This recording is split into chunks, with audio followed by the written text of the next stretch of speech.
studio de Limoilou, CKRL présente le Geek contre-attaque avec Éric Lajoie, Simon Boucher, Philippe Jacques, Laurent Maheu, Sabrina Cloutier, Simon Trudeau, Conan Arsenault et l'omnipotent Mikey J. Samedi le 10 janvier 2015, bienvenue à cette nouvelle édition des Geeks contre-attaque. Alors, mon nom est Éric Lajoie, je serai avec vous pendant 1 heure et je ne serai pas seul, parce que sinon ça serait plate en Moses. Mais non, ça serait peut-être pas si pire, je suis sévère avec moi-même. Oui, mais tu t'écouterais parler pendant 1 heure. Je fais ça tout le temps chez nous. Donc, Simon Boucher à la co-animation, salut mister. Salut Eric, ça va bien? Ça va super bien. T'es mieux. Hein, ben oui. Je t'oublie. Aussi à la co-animation, le pyrologue, Philippe Jacques, salut mister. Bonsoir tout le monde! Oh, ça y est, avec un accent pseudo... Europe de l'Est, qu'on ouais, dit. c'est ça, c'était germano et latino. C'était Ouais. bizarre, c'était weird. Et à la mise en onde, de retour, Mikey G. Oui, je vais reprendre mon omnipotence. Tu vas reprendre ton omnipotence. Ouais, elle Ah traîne oui. à terre, là. Ah oui, c'est La semaine passée, t'étais pas capable d'animer, fait que c'est de l'impotence d'animation. ça. Exactement. Donc, hey, on va commencer ça avec un petit peu de... Pas comme d'habitude. Oh, pas comme d'habitude. Laisse Mikey s'en occuper. Chronique Gadget et l'équivalent. Ça va être Oh! Ouais, ça va être la joie indeed, mais hey! Donc, une chronique gadget pour débuter l'émission. Oui, j'ai brisé le 4e mur je veux dire, des habitudes qu'on a depuis toujours. Pourquoi? Pourquoi? Extrêmement simple, parce que cette semaine, c'était le CES, le Consumer Electronic Show, dans le fond, qui est la première activité de l'année qui montre les tendances dans l'électronique, dans les gadgets, dans les Oui. machineries, dans les cellulaires, un petit peu tout ce qui va arriver dans la prochaine année. Ce qui est intéressant avec cet événement-là, c'est que ça nous permet de prendre le pouls. C'est quoi que les grosses compagnies vont focusser. Exemple, dans les dernières années, on peut voir qu'il y a de moins en moins et de moins en moins de 3D dans les télés. Fait que tu peux comme allumer que, ils ont compris que tout le monde s'en foutait. Ouais, c'est ça. Je confirme. Je viens d'acheter une télé. Je me suis acheté une télé l'année passée. 3D dessus, je m'en ai servi une fois pour voir si ça marchait. Puis après ça, c'est terminé. Là, le prochain gadget pour les TV, c'est le Super Ultra HD. Là. Ouais, le UHD. Dans le fond, le 4K jusqu'à un certain point, là. Mais c'est pas tellement ça qui était la... On va passer un petit peu sur tout, là. J'ai pas... Le UHD, c'est comme tu peux écouter de la télé sur le U en HD. C'est ça, exactement. Ok. Pour ceux-là qui comprennent pas, ici, c'est une référence de vieille antenne. VHF, UHF. Exactement. Donc, si vous avez pas 45 ans, vous avez pas compris. Mettez la télé Je au pensais U. que tu parlais d'un film de Weird Al Yankovic. Non, J'étais tout non, mêlé. Non, mais c'est ça, UHF, dans le fond, c'était le U, c'était les postes weird. C'est l'équivalent du AM et Je sais de quoi FM. tu parles, Eric. Mais en tout cas, pour ceux qui savent pas. Mais là, Eric, on va commencer par quelque chose d'extrêmement important. OK. Est-ce que votre vie est composée uniquement de frustration et de désir de vous automutiler suite à pas être capable de plugger le maudit fil USB dans un plug USB? Oui. Entre autres. C'est pas que Tout ça, à fait. mais il y a ça. Ouais. Donc, le USB 3.1 de type C commence à apparaître sur les appareils. Qu'est-ce que c'est ce type de connexion-là? C'est un fil USB qui peut aller des deux sens. Wow! Il y a tiens quelqu'un qui a inventé Pour ceux-là ça, qui ont- je l'aime. Pour ceux-là qui ont des produits Apple, le nouveau connecteur Lightning que tu peux brancher sur votre iPad ou Oui. ça, il fonctionne des deux côtés. Mais l'autre bout, c'est un fil USB standard qui fonctionne juste d'un bord. Donc, les nouvelles prises sont faites pour que la bande de connexion est au centre. Donc, peu importe si vous le mettez avec le symbole vers le haut ou vers le bas, ça va rentrer puis ça va se connecter. Donc, préparez-vous, parce que j'ai encore fait le test cette semaine, j'ai branché quelque chose puis ça n'a pas marché, je revirais de bord, ça n'a pas marché, je le revirais de bord, ça a marché. Il y a de la physique quantique dans les plug USB. là. Ça fera 3 essais pour essayer une option qu'il y en a 2. Tu sais, c'est... Quand même.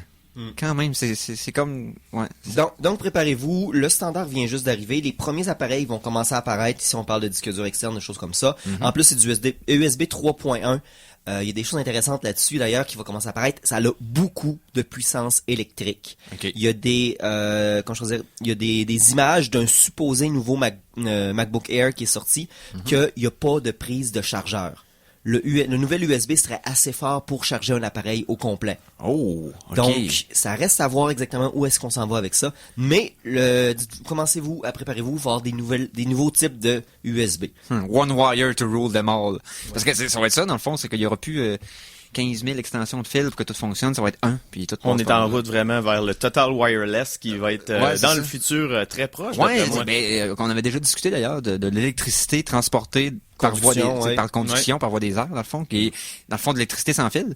Et une fois que ça va être de façon plus, ça va être, Mais moi, j'ai peur que quand ça se développe, tout ça, là, Oui. que le courant passe au travers de nous autres, puis qu'on devienne comme Jamie Foxx dans Incroyable Spider-Man non, 2. on a déjà genre du courant, électro. Ton cerveau fonctionne parce qu'il y a du courant qui se passe dans ta tête. Ah ouais? Ouais. Ouais. Mon cerveau fonctionne. Ben, T'es un androïde de chair, accepte. je le dis de toute façon, tu sais, officieusement, oui, mais Ok. officiellement, je suis pas certain. Oui, tout le système nerveux, c'est déterminé, c'est des Oh conduits oui, électriques. oh oui, il y a pas de Donc, stress on va avec passer à quelque chose d'autre. ça. Yes! Quelque chose de cool.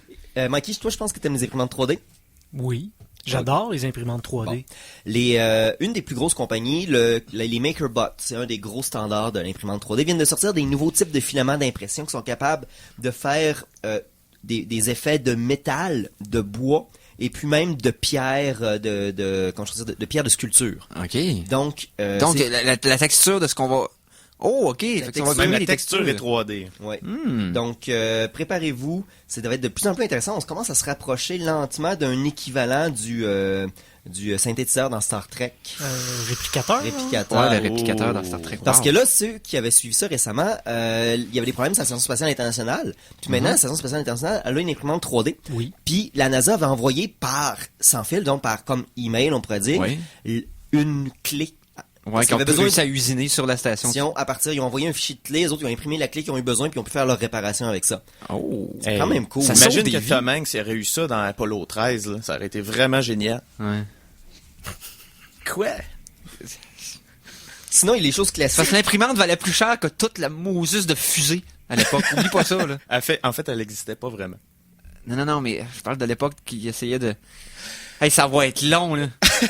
Simon, on passe à autre chose? Oui, s'il vous Oui. plaît. Sinon, les deux grosses choses qui avaient qui ont eu beaucoup d'importance, c'est, préparez-vous tout de suite à voir ces acronymes-là, c'est le IoT et le ADAS. Le IoT. Oui, le IoT, c'est le Internet of Things. Donc, ici, on parle des appareils Ah. connectés passifs, que ce soit un réfrigérateur qui est capable de savoir le niveau de votre cruche de jus. J'avais déjà entendu parler du terme en vente. Un de mes emplois récents que j'ai eu en vente, on en parle déjà beaucoup depuis ce temps-là, donc ça s'en vient, ça. Ça s'en vient. Et puis, quelque chose aussi, le ADAS, c'est les systèmes électroniques dans les automobiles. De plus en plus d'automobiles Oui. sont capables de se parquer elles-mêmes. On commence à voir maintenant, il y a eu autant Google que Apple que d'autres compagnies ont sorti leur système de contrôle d'ordinateur. BlackBerry, regardez pour vous dire, ça va mal. Quand les compagnies font leur propre logiciel, ça va mal. Ford vient de retirer leur système, puis sont allés vers BlackBerry pour vous dire à quel point ça allait pas bien leur chose. Donc là ici, on a même les compagnies de cartes vidéo. Je pense que c'est Nvidia qui vient d'embarquer ça aussi. Ok. Il y a des grosses compagnies qui s'embarquent là-dessus. Préparez-vous à ce que vos automobiles soient de plus en plus intelligentes. Puis il y a même un chef d'une entreprise qui passe ces choses-là qui a déclaré que dans 15, 20, 30 ans, on va tout simplement dire que le fait qu'il y avait rien de plus barbare que que le fait qu'on laissait nos autos se rentrer en collision les unes avec les autres. Ouais, c'est ça. C'était comme des sauvages. Qu'on les manipulait nous autres mêmes. Exactement, là. Comme des animaux. Ouais, c'est ça. Comme on peut dire, mettons que dans le temps, le monde se chauffait l'hiver eux autres mêmes. Ils allumaient un feu. Tu sais, avec des combustibles. À cette heure, on rouvre une switch, puis ça chauffe. Ça va probablement être la même chose, la vision des gens à ce moment-là. Puis la dernière grosse tendance que je veux qu'on parle, c'est la réalité virtuelle, réalité un peu comme l'Oculus Rift. Oui. Il y a eu 14 millions de nouveaux appareils qui sont sortis, qui ont tous leur propre standard. Ok. Il y a un nouveau qui veulent faire, il y a un standard supposément de 3D open. Ils veulent faire un système qui serait une compagnie, mais le problème c'est vu que c'est les compagnies de cartes vidéo veulent faire un standard pour que toutes les compagnies puissent faire leur propre casque de réalité virtuelle. Ce qui va nous amener que là, présentement, le standard, c'est ce que Oculus est en train de développer parce que c'était le premier sur le marché. Mais il y a un petit peu n'importe quoi. Il y a une compagnie qui a un casque qui te l'air d'un alien, tellement le casque est long puis il est gros, parce Ok. qu'à l'intérieur, il y a une tablette d'accrocher. Hein?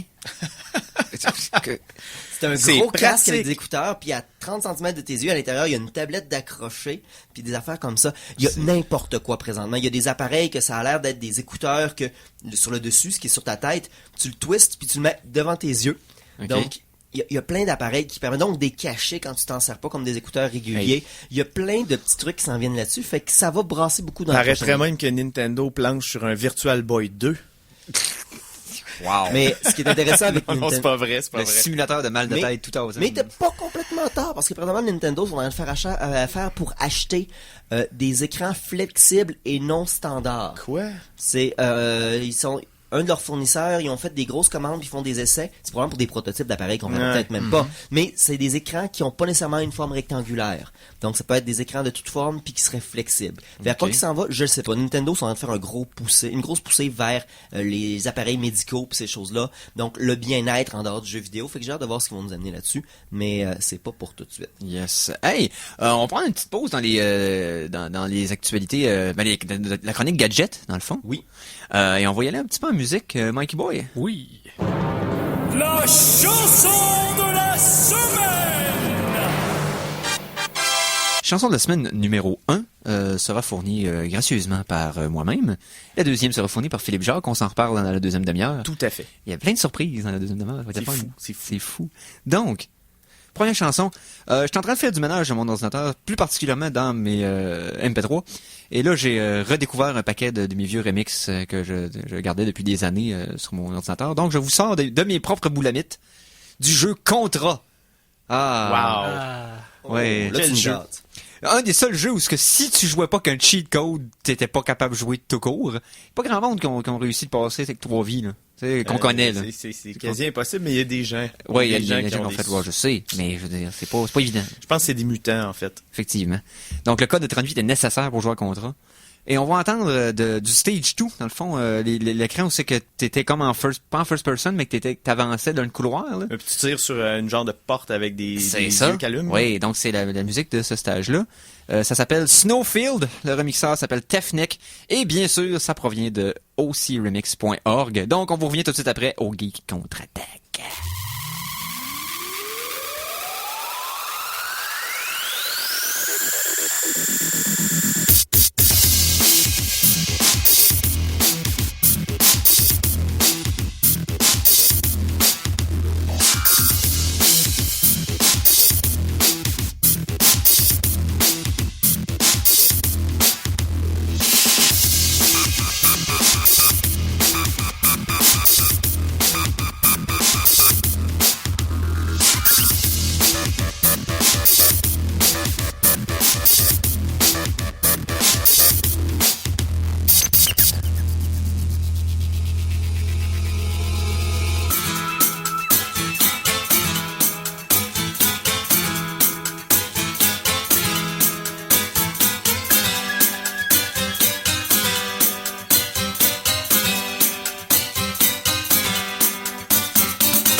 Mikey, t'as cassé la console.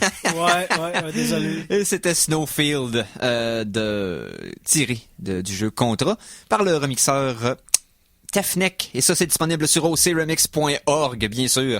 Mon site préféré de musique sur Internet. Il y en a d'autres en passant. Un moment, je vous parlerai des autres. Je ferai une petite chronique là-dessus, ça serait le fun. Parce que en voyageant dans mes vieux trucs, j'ai redécouvert que certains sites sont encore actifs. Donc, je vous ferai peut-être un topo dans les prochaines semaines, ça serait le fun. On s'en reparle. Donc, sur les différentes façons d'obtenir des remixes de jeux vidéo sur Internet.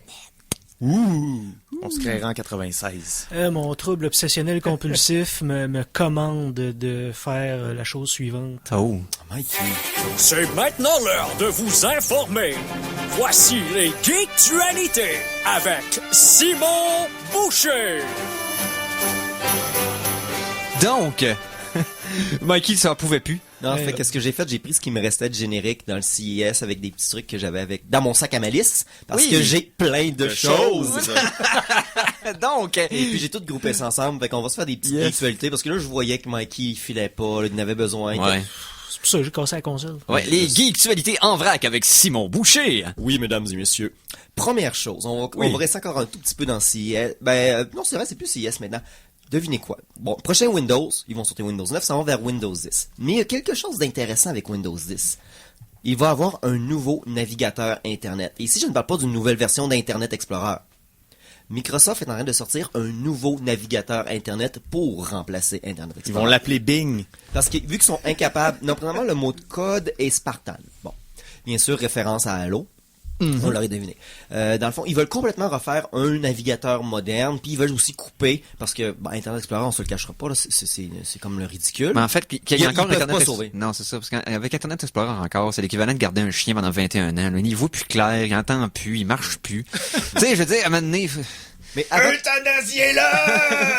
faut comme tirer à la plug à un moment donné. avant qu'on commence, inquiétez-vous pas, les 8 personnes qui sont des fans d'Internet Explorer, Windows 10 va quand même l'avoir installé à l'intérieur Ok. pour des raisons de support de vieux systèmes, parce qu'il y a plein d'entreprises qui ont besoin d'Internet Explorer pour leurs infrastructures web. Le Cependant, gouvernement.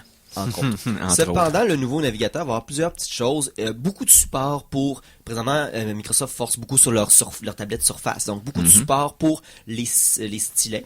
Donc, vous pouvez prendre des annotations dans les pages web, partager les annotations, des choses comme ça. Une manière de partager des choses, ici, très pour l'entreprise.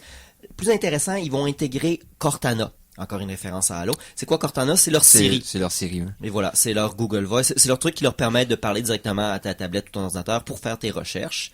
Ils vont aussi avoir un système pour grouper des onglets ensemble. Si vous avez 16 onglets du même site, ils vont être groupés dans un sous-groupe. Tu vas pouvoir customiser comment ces onglets-là sont gérés pour un peu enlever, parce que moi, honnêtement, j'ai comme tellement d'onglets d'ouverts que des fois, c'est le bordel dans ma fenêtre. Oui. Et puis finalement, peut-être, il va y avoir des thèmes. Ça va être, bien sûr, ils vont le mettre sur tous leurs appareils qui vont utiliser Windows 10, que ce soit tablette, téléphone ou ordinateur.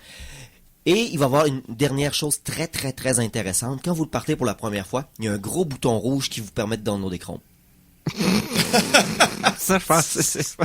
Non, la dernière était pas bonne. Oh, mais c'est parce que maintenant, il fallait qu'ils s'inspirent de ceux qu'ils ont dépassés par la suite. Je veux dire, ils sont fait dépasser 2 fois. Firefox les a bouffés dans la fin des années 2000 et Star c'est Chrome, ce qui est même pas proche. Je veux dire, Explorer est comme tellement plus là. Quand tu dis que Safari d'Apple est criffement plus fiable que... Mais oui. ce qui arrive, si tu regardes les pourcentages de marché, dès que tu es dans le mobile, Safari haut la main, même s'il y a plus d'appareils Android sur le marché, énormément d'entre eux sont même pas utilisés comme téléphone intelligent. Il y a beaucoup de gens qui sont achetés un téléphone Android, puis qui s'en servent juste comme téléphone, qui ont absolument rien d'utiliser de l'intelligence. Fait que même si le nombre d'utilisateurs est plus petit sur Apple, c'est des utilisateurs qui utilisent plus leur appareil à leur potentiel parce que c'est des utilisateurs qui absolument qui l'ont choisi pour une raison. Sans compter qu'Apple est très user-friendly. Quelqu'un qui a pas d'ordinateur va aller sur Internet avec ses appareils Apple, que ce soit l'iPad, l'iPhone. Donc, t'es cherché un nouveau marché de surfeurs d'Internet qu'il n'y avait pas avant, qu'il n'y avait pas de desktop, qu'il n'y avait pas de...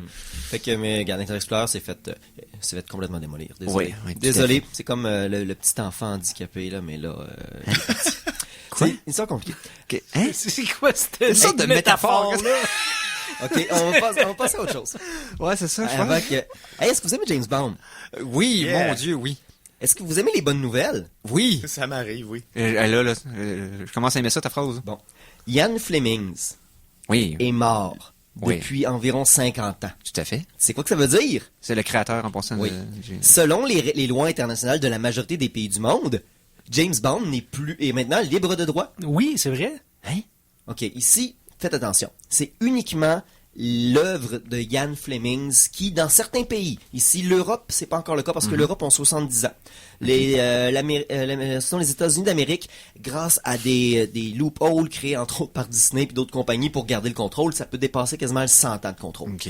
Mais au Canada, par exemple, vu qu'on utilise les lois internationales standards, ben après 50 ans, l'œuvre devient libre de droit. Donc tout ce qui est James Bond et l'œuvre de Ian Fleming relié uniquement au livre. Ouais.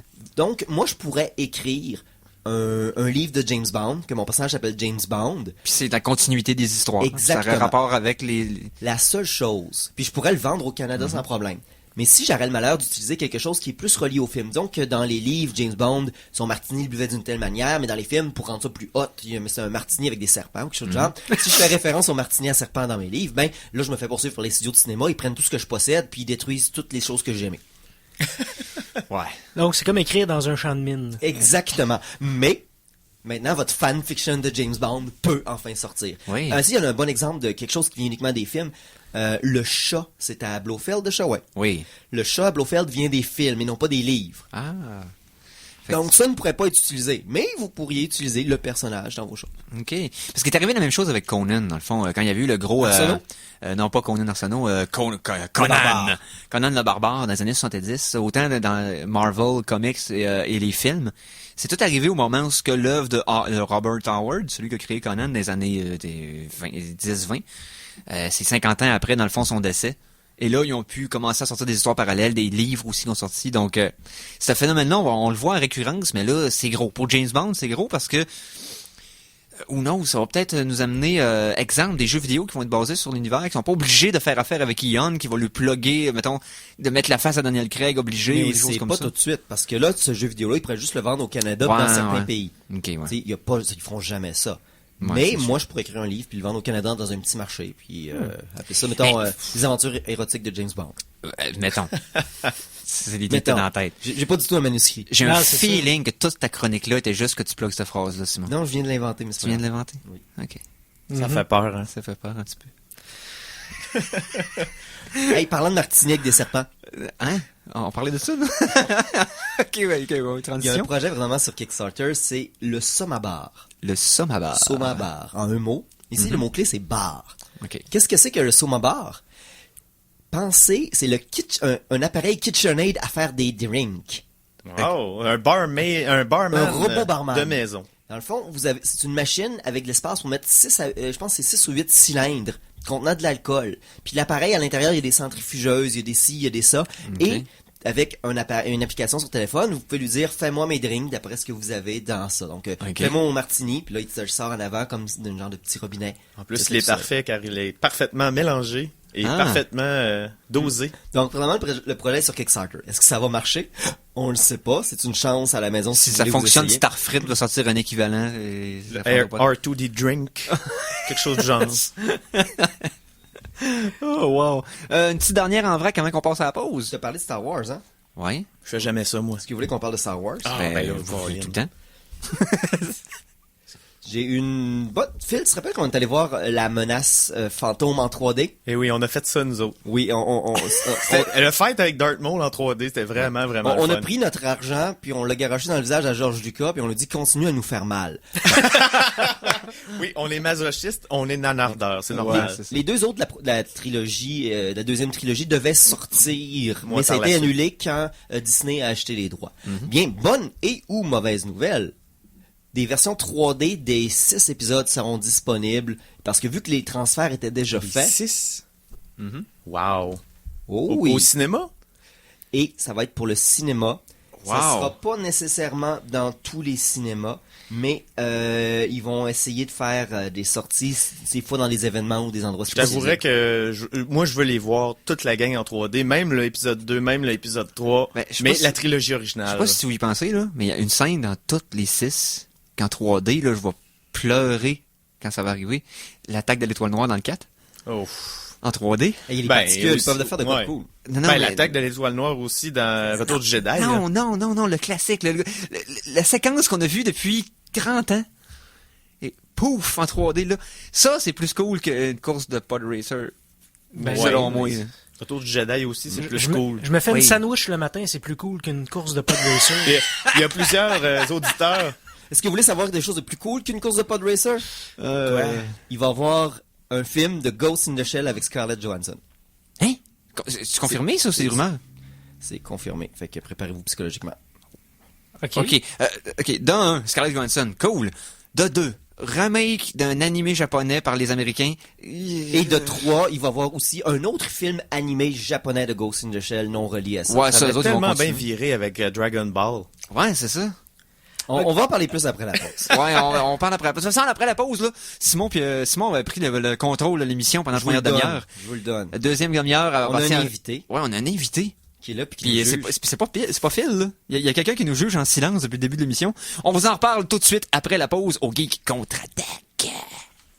Alors attention, ici c'est François Pérusse et ce que vous écoutez en ce moment, c'est les Geeks Contre-Attaque. Fait que, watch out.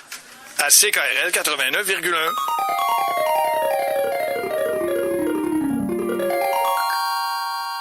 De retour de la pause, revoici les Geeks Contre-Attaque! Et nous sommes de retour pour une deuxième demi-heure complètement farfelue et remplie de choses. De farfel. De Martinique des Serpents. de farfelles, d'espièglerie. Ben oui. De farfadet au falafel. De falafel de farfadet des farfels. Ou les farfales, ma pâte préférée.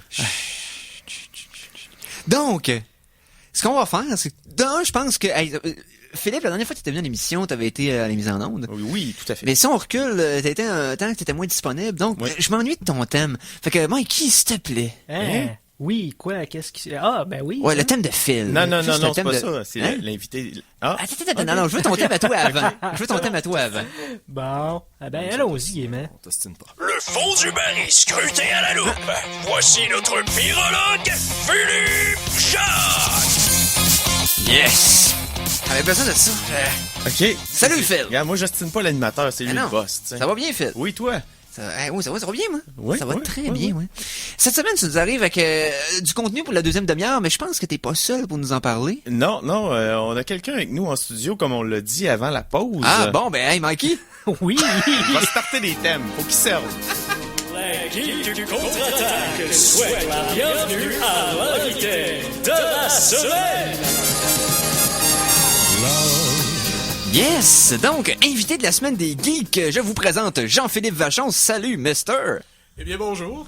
Tu peux t'approcher du micro? Oui, Puis absolument. essaie de rester toujours à la même distance, ça va être idéal. Ah, merveilleux. On n'a C'est pas ça. fait son cours avant. Non, mais on n'a pas fait non On le plus. fait ça live. C'est pas donc- grave, j'apprends vite. ça. Yes, donc, vous êtes venu nous parler de quoi, dans le fond, de Phil et Jean-Philippe? Ben moi, j'ai invité Jean-Phil, qui est un de mes amis d'enfance. C'est lui qui m'a tout enseigné, si on veut, sur l'astronomie. Oh. Alors, c'est un peu relié. Jean-Phil, je te laisse le soin de nous présenter de quoi tu vas nous parler. Absolument. Ben, première des choses, moi, je tiens à te remercier, Phil, parce que Phil m'a appelé en surprise tantôt à midi parce que Pierre Chastonnet s'est décommandé.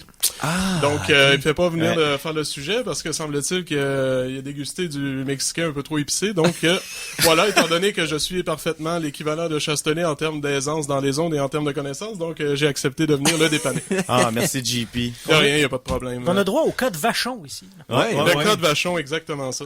Et qu'est-ce que...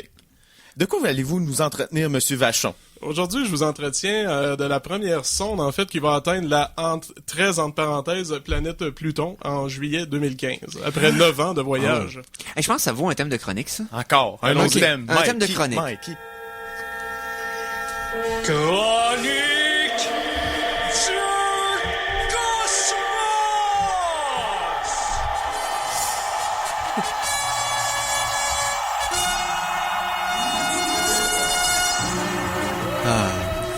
Moi, je veux pas commencer à parler tant qu'on n'entend pas le Ah, non. C'est important. C'est ça. sacré. Ah non, c'est sacré. Donc, une bonne grosse chronique du cosmos, comme ça faisait longtemps qu'on n'avait pas fait. Ouais. Mais tu sais, si on est pour parler du cosmos, ça nous parlerait peut-être de thème de chronique de... Non. Non, c'est beau. C'est assez thème de chronique. Vous savez Retourne dans combien ton de coin. thèmes de chronique comme ça? Non, À c'est peu ça. près 1000. On en a pour le reste de l'épisode, fait qu'on va arrêter. Ouais, Maintenant, c'est tu ça. peux parler. OK, pas de problème. Yes. Donc, la sonde qui s'en va sur l'ex-planète Pluton. Une petite seconde de respect. Oui.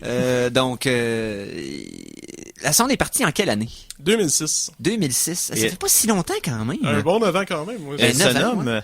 Oui, donc un bon 9 ans de voyage quand même. Ouais, Donc, elle C'est c'est quelle pas rien. sonde? C'est la sonde New Horizon que ça s'appelle. Horizon. Ça sonne, ça. Ça sonne Oui, Event Horizon, un film avec Sam Neill. Oh, c'est pas Oui, des bonnes qui est pas nouvelles. le sauceur de cité, je m'en rappelle très bien. Donc, moi, je vais vous dire pourquoi j'ai choisi ce sujet-là. Simplement parce qu'il n'y a absolument rien d'autre dans le domaine spatial cette année, à part que la NASA nous annonce la découverte potentielle de vie à tous les mois pour obtenir des codes d'écoute. Mais bon, on va prendre un sujet un petit peu plus sérieux. Vous êtes comme moi, je pense que vous avez tous été déçus lorsque Pluton a été rétrogradé. Hein? Ben, Bon, honnêtement, On a je suis versé une plutociste. Honnêtement, j'ai toujours été raciste envers Pluton, fait qu'honnêtement, j'étais content. Ah, ok, bon, je pense que, tu sais, à un moment donné, c'est juste qu'on a tellement appris, tu sais, c'est comme un dogme qui était dans notre tête, qu'on avait appris en très jeune âge. Et c'est juste de dire, maintenant, Mon on vieux, tu m'as retire ça. jeté sur une planète nouvelle. C'est l'équivalent de me dire, maintenant, le chiffre 9 et puis là, on le skip. Ouais, C'est c'est... le 7, 8, 9, 7, 8, 10. Ça serait dur de m'habituer, mais éventuellement... Ah, maintenant, comme faut que tu Windows? Oui. Après ça, demandez-vous pas pourquoi que les États-Unis virent pas au système métrique. C'est trop difficile de leur imposer un Ouais, changement c'est ça, aussi. c'est ça. C'est comme si tellement imbriqué dans notre tête que... Mais bref. Ben, je suis comme vous. Moi, je trouve que Pluton, ça a toujours été, historiquement, je vais continuer à mettre ça entre parenthèses, la planète mal aimée. Puis moi, j'ai toujours eu pour mission dans ma vie, je me suis dit, un jour, je vais essayer de remettre sur la traque la planète Pluton et lui redonner ses lettres de noblesse. Hey, ben c'est une belle ambition de vie, Bodé. Absolument. Et maintenant, pourquoi c'est une planète mal aimée, Pluton? Ben, Oui. j'ai été sur un forum super obscur, le genre d'adresse qu'on est de la misère à retranscrire tellement qu'ils sont compliqués. Puis, Illuminati.org. à peu près, à peu Qui près. est aussi loin du centre de l'Internet que de Pluton du Soleil. Exactement ça. Puis il y a eu un sondage très sérieux là-dedans avec un très gros échantillonnage de 58 personnes sur voilà. Quelle est votre planète préférée? Et Pluton a obtenu la note de 2%, ce qui signifie un vote. Et je dois vous confesser que le vote, c'est moi. Oh, ok. J'étais déçu. Donc, non, mais T'as perdu rapidement. tes élections. Ah, exactement. Mais rapidement, là, pourquoi Pluton est si mal aimé? J'ai des théories là-dessus, figurez-vous. Premièrement, son nom. Pluton, dieu des enfers. C'est peu rigolo et très ennuyant. Puis aussi, c'est Moi, je trouve ça awesome.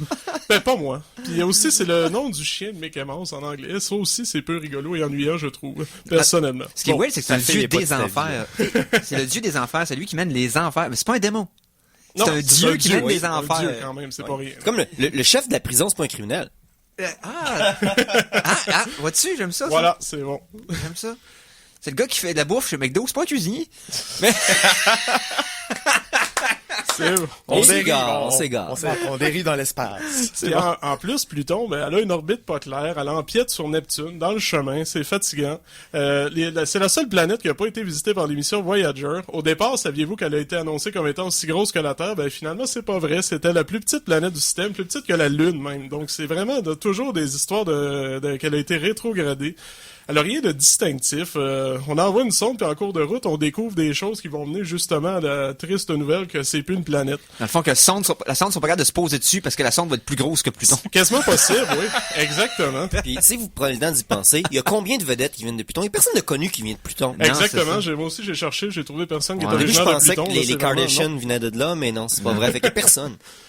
Donc exactement, en cours de route, on découvre que Pluton, c'est juste un objet parmi tant d'autres dans une sorte de deuxième grande ceinture d'astéroïdes qui est à la limite du système solaire. Donc, du point de vue marketing, en tout cas, ça a comme un peu perdu de son intérêt en cours de route. Ouais, c'est ça. Donc, comment on va faire pour maintenant redonner un intérêt à ça? Ben, Oui. pour commencer, je vais faire une petite historique de Pluton. Donc, rapidement, ça a été découvert en 1930. Donc, comme Phil disait tout à l'heure, ben ça au moins la communauté scientifique a été très contente à ce moment-là parce que ça a mis fin à un malaise historique. Hein, comme il disait la phrase "Mon vieux, tu m'as jeté sur une nouvelle". Ça sonnait un manquait peu un douteux. Exactement. Donc c'est un peu douteux. Puis maintenant, la bonne nouvelle, c'est qu'il nous reste plus qu'à dealer avec les jeux de mots d'Uranus. Au moins ça, c'est réglé. C'est plus drôle en anglais qu'en français. Ouais, exactement. Ouais. Puis donc Pluton, c'est très loin, naturellement. Une année sur Pluton, ça dure 248 ans en réalité, donc c'est est vraiment très loin. Oui. Donc à l'autre bout du monde tout ça. Il paraît Donc, que leur bye-bye est très long. ouais, exactement. Sur 2 ans. C'est très long de faire la rétrospective de leur année. Autre chose aussi, vous savez que depuis sa découverte, il y a 85 ans, il y a juste le tiers de l'année qui est passé sur Pluton, là, c'est pour dire. Oui. Dû à sa distance, naturellement, il fait très froid. On parle d'un moins 223 degrés Celsius de moyenne, donc au minimum des bottes, des gants et 3-4 foulards quand on va. On se plaint ici. Exactement. 3-4 foulards. Non, mais minimum, ça Voilà, va pas c'est bon ça. on s'entend. C'est des foulards de l'espace. Ah, oui, c'est des foulards Des fleurs de l'espace, ouais, c'est sûr que ça couvre plus, ça, c'est pas Oh, mal. ils sont plus gros. Exactement. C'est des panneaux solaires aussi. C'est parce que les franges, ils restent par en bas, même en apesanteur. C'est bien fait. Donc, C'est merveilleux, ça, j'adore ça. on continue, s'il vous plaît. Excellent. Donc, c'est ça. Qu'est-ce qui rend Pluton intéressant en cours de route? Quelques petites découvertes. Premièrement, dans les années 90, on a découvert qu'il y avait une très grosse lune en orbite autour de Pluton. Pour donner une idée, c'est la plus grosse lune par rapport à la taille de sa planète de tout le système solaire. OK. Et même plus que ça, en réalité, on a découvert que Pluton, c'est une planète double. Donc, la Lune ne tourne pas autour de Pluton, c'est Pluton et la Lune qui tournent autour d'un centre de gravité commun. Donc, ça, c'est une grosse découverte en partant. OK. Et ensuite de ça, on a découvert encore plus récemment, on parle il y a quelques années à quelques mois récemment, donc il y a 4 autres lunes qui ont été découvertes autour de Pluton et potentiellement même on soupçonne la présence d'un anneau. OK? Donc il y a beaucoup de choses qui se rajoutent. Puis petite parenthèse vite comme ça. On s'est amusé à nommer les lunes de Pluton en faisant appel au public et un nom a été proposé par un acteur très connu de la série Star Trek justement, monsieur William Shatner, qui a proposé Vulcain et il a gagné. Yeah! Fait que là, il y a une lune de Pluton qui s'appelle Vulcain. En fait, non. C'est surprenant parce que, écoutez bien ça, je trouve ça assez spécial, c'est que la communauté scientifique s'était réservé le droit de refuser un nom si ça fitait pas dans le décor, mais Vulcain, c'est parce que ça représente le dieu des forges, c'est associé à la chaleur et tout, puis ils trouvaient que ça fitait pas vraiment avec Pluton. Donc ils ont refusé, disons que c'est spécial quand même. Mais ils ont rebaptisé Mercure, non? C'est pas ça? Non, c'est ça. Ça serait En tout cas, moi, je vraiment pense que le Spock mort du futur d'un univers parallèle où Star Trek existe se retournerait dans sa tombe devant autant d'illogistes de la part d'un interprète du Capitaine Kirk. C'est incroyable. Mais ils ont refusé le nom et c'est pas la première fois qu'ils font ça, d'ailleurs.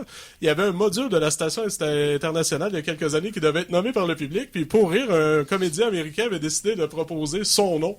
Et ses fans ont réussi à le faire gagner. Puis ont refusé encore une fois le résultat du public. Hey, arrêtez de faire des concours, là. Mais Dans non, le fond, mais la communauté élitiste d'astronomie, dans le fond, le job, c'est de dire non. ben c'est quand même spécial. Non, mais ils ont dit oui une fois, par exemple, la sonde Curiosity sur Mars a été nommée par une fillette. Puis ils ont dit oui cette fois-là. ok. Tu dis D'accord. pas non à une fillette. Tu peux pas. Ouais. C'est Mais tu sais, impossible. parce que c'était Il paraît Curiosity. qu'elle a fait des beaux yeux, donc Ouais. c'est ça. Parce qu'elle l'aurait nommé genre Mon Petit Poney ou c'est Sparkle Pie ou chose j'en sais pas. Curious George. Ouais, non. Frésinette 2. Tu sais, c'était juste que c'est une petite fillette qui avait des choix de mots intéressants, là. Ouais, non, Ouais, mais Curiosity, effectivement, j'aime c'est tout à fait à propos, là. Absolument, c'est approprié, tout à Yes. fait.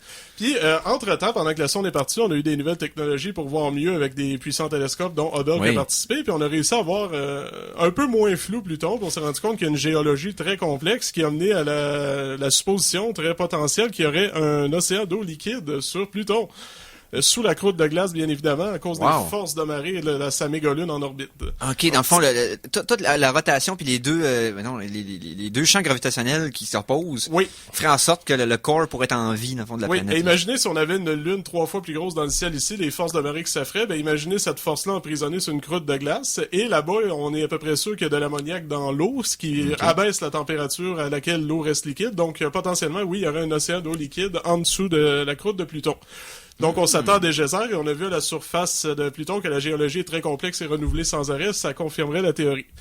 Et on nous le dit depuis des années avec la NASA, à chaque fois qu'on parle d'eau, on Oui. dit toujours, ben peut-être qu'il pourrait y avoir de la vie. Là où il y a de l'eau, il y a de la vie. L'eau, c'est le signe principal qu'on recherche parce que ça pourrait mener Quoique à là, la à ce vie. niveau-là, c'est plus de l'antigel que de l'eau, là. Exactement.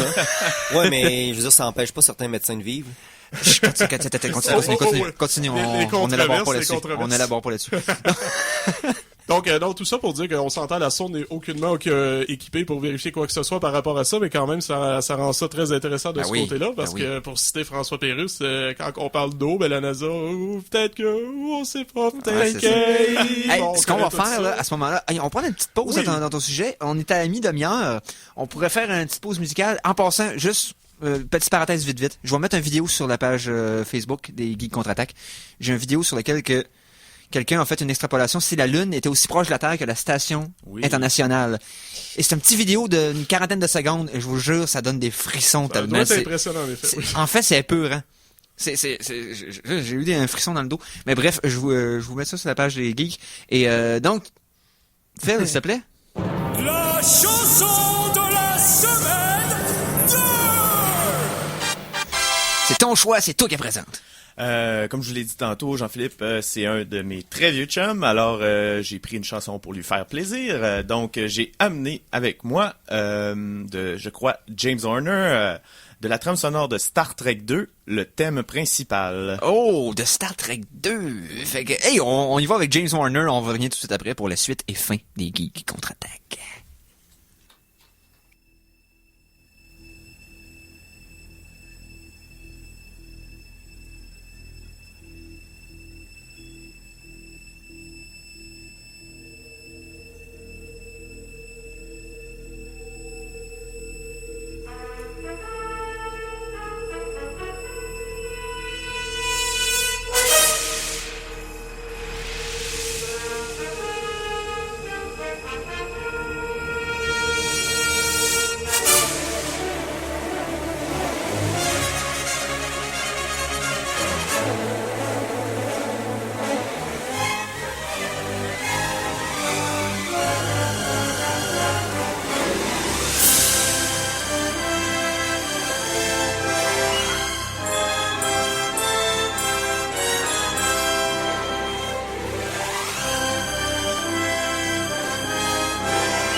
Ça y est. Alors, Mikey qui nous a fait une invitation de Shatner qui crie après Cannes dans La colère de Cannes. Il m'a fait faire un saut pendant que je parlais, pendant la pause musicale, en Ouais. plus. Alors donc, c'était musique tirée du Star Trek 2, La colère de Cannes, comme on vient de l'entendre. Ça faisait du bien de réentendre ça. Ce qui là, Honnêtement. j'ai trouvé ça plus pertinent que le nouveau Cannes du nouveau film. Ben oui, Eh oui, évidemment. ben, c'est bien Mais ça. non, ça me donnait Ricardo un beau... Montalban. Ah ouais, ça me donnait un petit frisson de nostalgie. Ça me rappelait à quel point il était bon, le 2. Star Trek 2. Ben, en Ok. fait, la vieille série de films de Star Trek, pour moi, c'est... à part le 5, là, Ouais, ben, tu sais, quand ça... Jean-Philippe veut se prononcer. Ben, c'est Disons parce que, que... je préfère 12 chroniques avec vous autres juste sur Star Trek. Je commencerai pas. On te réinvitera. Ça, parce On te que- réinvitera pour Star Parce que Trek. le 5, s'il y avait eu quelqu'un pour diriger le film qui était pas l'acteur qui joue dedans, ça aurait aidé, tu sais. Ouais. Mais pourtant, la recherche de Spock, c'est l'acteur qui joue dedans, Nimoy, qui l'a fait. Ouais, mais parle Nimoy, du il avait... cinq. Sauf que Nimoy, il avait peut-être plus de talent pour Ouais. diriger que Shatner, lui. Ouais, non, c'est sûr. C'est sûr. Il a fait Puis, le 4 aussi, je On parlera pense. pas des talents aussi de producteur musical de Shatner, mais ça, c'est un autre, c'est un autre chronique, ça. Ça serait même très bien. ça. Non, honnêtement, sa carrière musicale à Shatner, c'est fascinant. Chronique William Shatner! À un moment donné. Donc, suite et fin. Pluton. Ouais, suite et fin de la chronique Pluton. Ben, je reviens avec Pluton. J'avais une dernière chose à vous dire qu'on a Oui. découvert depuis sa découverte avant que la sonde se rende là, entre autres. Savez-vous ça que Pluton, c'est une planète surprenamment qui rétrécit? Hein? Surprenamment, On ok. la lave trop. Exactement. Non, on l'a mis dans la sécheuse trop souvent, c'est ça la réalité. Ouais, ok. Non, sérieusement, je l'ai dit tout à l'heure, il y a potentiellement un océan d'eau liquide. On est à peu près sûr qu'il y a des geysers qui font sortir du gaz et en tout cas de l'eau potentiellement de la surface. Et étant donné, il faut comprendre que Pluton a une orbite elliptique. Ça veut dire que de temps en temps, il est plus proche du Soleil et de temps en temps plus loin. Oui. Quand elle se rapproche suffisamment, les gaz qui sont sous forme de glace à sa surface s'évaporent. Et les geysers les réalimentent, donc elle a une atmosphère temporaire, autrement dit. Ok. Puis cette atmosphère-là, étant donné qu'elle est tellement petite, elle l'échappe tranquillement dans l'espace, ce qui fait qu'elle rétrécit en cours de route, tout simplement. Puis d'ailleurs, la sonde va avoir des instruments pour analyser cette atmosphère-là. On a d'ailleurs précipité la mission pour en profiter pendant qu'elle était encore assez proche du Soleil pour pouvoir voir son atmosphère. Ils ont pas une idée avec l'analyse du spectre lumineux. D'habitude, ils peuvent... Oui, il y en a une certaine idée. voir là, les mais composantes. tu peux voir juste dans ce genre d'analyse-là les composantes principales, mais pas de chiffres précis. Ah, Puis ok. là, ça va permettre vraiment plus poussé. Ah. Donc, Ça veut dire que Pluton est appelé à éventuellement disparaître par elle-même? pas jusqu'à ce point-là, mais de toute façon, ça prendrait des milliards d'années. Je pense que le il y a pas de Soleil va danger dans exploser l'immédiat. avant. Donc, elle est assez sous-estimée comme Ah ça. non, on en j'étais rajoutera inquiet. pas. J'étais inquiet un petit peu. Là. Voilà. Et... Donc, je vais vous parler de la sonde elle-même rapidement, parce qu'il y a Oui. des choses intéressantes. New Horizon. Ben, c'est la sonde la plus rapide de l'histoire de la NASA, chose qu'il faut Ok. savoir, parce que normalement, en ligne droite, pour aller vers Pluton, ça prend 11 ans, puis on a utilisé un raccourci en se servant d'une sorte d'assistance gravitationnelle autour de Jupiter pour couper 2 ans, une sorte d'effet slingshot, comme on dit. Wow, Comme oui. dans les films. Ouais, Au moins, Qui je pensais sert que la c'était gra- un trou de verre. C'est ça, qui Ça sert de la fait bien gravité plus pour accélérer dans le fond, la Ouais, c'est navigation. ça exactement. Comme ils ont fait, pareil comme ils ont fait avec la mission Rosetta là, pour l'astéroïde. Ah, là. Oui, même principe, Même exactement. Et Apollo 13 pour revenir sur Terre. Puis pour vous Exactement. donner une idée d'ordre de grandeur, la Apollo 3, lorsqu'ils ont été vers la Lune, ça a pris 3 jours. New Horizon a fait le même parcours en 9 heures, donc beaucoup plus rapide que tout ce qu'on a fait. Ça, donc, elle va passer dans le système plutonien à la surprenante vitesse de 16 km par seconde. OK? Wow! Donc, rien de moins. 16! Sauf que ça c'est pose du un stock. problème, malheureusement, en même temps, parce que décélérer la sonde, ça demandait une quantité de combustible tellement importante qu'ils ne pourront pas le faire, ce qui fait qu'après 9 ans de voyage, croyez-le ou non, la mission va passer en une seule journée dans le système et elle passe droit tout de suite après. OK. Ok. C'est quand même, on a eu 24 heures environ pour faire toutes les mesures et toutes les analyses, puis après ça, on passe à d'autres choses. Donc quand même, ça va être... Je pensais que la sonde lâcherait un module qui reste Non. posé sur la planète. Ou... Ah, dans le fond, elle va trop vite. là. Elle va très vite, mais on ne peut pas la ralentir. Donc imaginez, il faut coordonner un passage en une seule journée à côté de Pluton avec une sonde qui est à 4,8 milliards de kilomètres de distance et des communications qui prennent 4h30 à se rendre et à revenir. Mais on a quand même réussi Voilà. à poser l'année dernière une sonde sur une comète. Fait que, Exactement. Ça, on devrait je fais s'en confiance sortir. à la NASA. Wow! Puis C'est où- fascinant, ça. Puis où est l'intérêt de la mission, dans le fond, si on en revient d'un point de vue plus sérieux scientifique, c'est qu'on se rend compte que Pluton, bon, on l'a dit, c'est un objet parmi tant d'autres dans la zone, mais ce qui est vraiment important, c'est que cette zone-là, ça se trouve être une sorte de, comment je pourrais dire, de modèle d'une étape de la formation du système solaire. C'est comme une planète qui n'a pas fini de se former et Ok. est figée comme ça depuis le temps. Donc, on va pouvoir observer l'étape intermédiaire entre le début du système solaire et la fin. Et elle est figée dans le temps, on va pouvoir l'analyser, voir quelles étaient les composantes qui étaient là, parce que ces composantes-là, ils nous sont tombées sur la gueule pendant des millions d'années sur Terre, puis c'est ça qui a amené, selon plusieurs théories, tout ce qu'il fallait à la vie sur Terre. Donc on va pouvoir enfin évaluer qu'est-ce qu'il y avait exactement, c'est encore tout là. Donc Fait que voilà. dans le fond, le c'est but comme de la voyager mission. dans le temps pour observer le passé live. Précisément, c'est exactement ça. C'est tout là l'intérêt de la mission. Puis, Wow. Pluton, avec toutes les caractéristiques qu'on a dit, a pris justement beaucoup d'intérêt avec le temps par rapport à ça. Yes! Donc, en conclusion, Oui, ben, la dernière chose que j'aurais eue, est-ce combien de temps qu'il nous reste? il nous reste 3 minutes. 3 minutes. Et je fais ça très rapide, c'est parce que je me suis amusé à sortir quelques éléments de culture populaire concernant Pluton. Oh. Yes! Donc voilà, j'y vais. En 1930, la même année que la découverte, il y a une nouvelle qui a été écrite qui s'appelle Celui qui chuchotait dans les ténèbres, qui met en scène des créatures qui viennent d'une planète nommée Yogoth, découvert récemment par des humains, et c'était Pluton. Ok, c'était avant qu'il donne le nom. Il venait de découvrir Exactement. la planète, mais il n'avait pas encore donné Ils le ont nom. appelé Yogoth. Yogoth, c'est spécial. Hein? Puis toutes les autres nouvelles que j'ai vues, ben, le 3/4 du temps, c'est juste des mines ou des bases militaires, mais je tiens à citer 2 choses de Star Trek intéressantes. Ben, vous savez que l'Enterprise B fait son premier voyage inaugural avec pour trajet d'origine avant que ça dérape, un passage proche de Pluton. Et j'ai lu un roman dans le temps ce qui portait sur l'univers de Deep Space Nine. On parle pas de Pluton dedans, mais ce qui est comique, c'est que la personne qui l'a écrite dans la vraie vie, elle prétend venir de Pluton. Donc ça me tentait de le player comme C'est ça. un de cette auteur qui, lui, dans la Oui. vraie vie, prétend qu'il vient de là. Absolument. Ouais. Quand même surprenant, il est persuadé qu'il vient de Pluton. Là, mais... Il y en a des de même. Il y a un Il- peintre il- britannique qui disait être capturé par des extraterrestres puis il faisait des peintures surréelles de l'espace. Wow! Puis il y a un peu d'humour de Pluton, est-ce que ça vous tente? Oui, une joke de Pluton. Une joke de Pluton, est-ce que c'est Ouais. possible? Oui. Je vous dis tout de suite, j'ai été mystifié de voir que ça existait des jokes sur des planètes. Ils sont terriblement mauvaises, c'est incroyable. Mais Surprise! c'est pas grave, ça me tentait de la compter. Alors Phil, fais pas exprès pour pas répondre ce qu'il faut, là. On va essayer de faire une blague de Pluton, ok? Ok, on va essayer. C'est Donc parfait. Phil, est-ce que t'as le goût que je te conte une blague sur Pluton? Oui. Ok, ben parfait, on part demain, puis dans 11 heures, ben, qu'on arrive et qu'on puisse se poser dessus, je vais pouvoir te conter une blague sur Pluton. Je te jure, c'était écrit sur le site comme ça, puis il y a quelqu'un qui l'a trouvé drôle. Ouf, C'était hein? pas moi. Je peux-tu répondre LOL? Hey, c'est spécial, hein? Ah, bien Aïe, aïe. sorti, Mikey. Sérieux, c'est mauvais rare, hein, sérieusement. Voulez-vous une autre blague sur Pluton? Ouais. Pluton mourir. Donc, Tu viens de m'enlever les mots de la bouche, je voulais finir avec un jeu de mots sur Pluton, mais Phil, ça va plus ton émission. oh, wow! Ah non, là, Non, hey, là, c'était vraiment. Jean-Philippe Vachon au Geek Contre-Attaque. Hey, mais merci beaucoup. C'était super intéressant, puis on n'entend plus assez parler de Pluton. Puis je trouve ça intéressant l'émission. On va suivre ça d'un coin d'œil. On va vous parler des développements quand on va en avoir. Bien sûr, on capote sur l'astronomie ici au Geek Contre-Attaque, donc c'est sûr qu'on va vous en parler. On dit l'astrologie. Non. On parle de science ici, de vérifiable. Toute Yes. la pseudo-science. Donc, je remercie Jean-Philippe Vachon d'être venu à l'émission. Puis t'es le re-bienvenu si t'as d'autres sujets liés à ça dans les prochains mois. Ou ça Star serait Trek. super. Ben, de plus Je en plus, je seconde. pense au cocktail au serpent, puis je me dis que peut-être que je pourrais écrire là-dessus. On en reparlera. On viendra partager nos livres de James Bond. Yes! Donc, hi Mikey, Ben je oui. pense qu'à cette heure-là... Ben, Ouais. c'est ça, c'est Tout feu tout flamme avec Brice qui s'en vient avec sa musique Zouk. Oui, et Yes. c'est tellement tout feu tout flamme que lui, on pourrait l'appeler Vulcain. Alors, hey, merci Simon!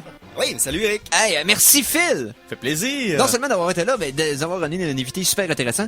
Merci à Mikey. Ben, merci à toi, Eric, et à notre invité, Jean-Philippe Yes. Vachon. Jean-Philippe. Ben, content de vous avoir dépanné. Yes! Et merci surtout à vous, gang de fous! Merci d'être avec nous autres pour 2015. On vous revient encore la semaine prochaine avec d'autres niaiseries, d'autres entrevues, d'autres chroniques. Même aussi des affaires folles. sérieuses des fois. Yes, même des sérieuses des fois. Donc, on se revoit la semaine prochaine. Salut les geeks!